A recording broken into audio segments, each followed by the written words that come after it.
বন্ধুরা, আজকে তোমাদের এই কেকটার সাথে আমি অনেক কিছু টিপস দেবো।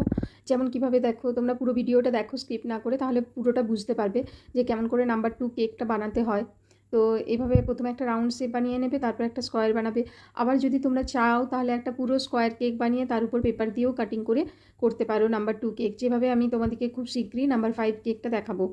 তো আপাতত নাম্বার 2 কেকটাকে আমি একটা স্কোয়ার কেক আর একটা রাউন্ড কেকের মাধ্যমে দেখাচ্ছি। এটা ছিল আমার ফ্রেশ ফ্রুট কেক। তো ফ্রেশ ফ্রুট কেকগুলো আমি কীভাবে ডেলিভারি করি সেটাও বলে দিই।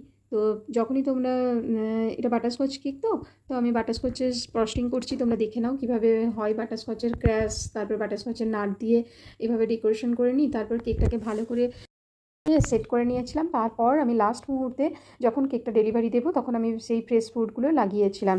তো এইটা হচ্ছে একটা ছোটো স্টার নোজেল, যেটা দিয়ে একটা বোর্ডার দিয়ে দিচ্ছি। এরপর কেকটাকে আমি ফ্রিজে স্টোর করেছিলাম প্রায় 2-3 ঘন্টা। তো স্টোর করার পর আমি কিছু আঙ্গুর, খেজুর, আপেল, আপেলটা স্কিপ করেছিলাম।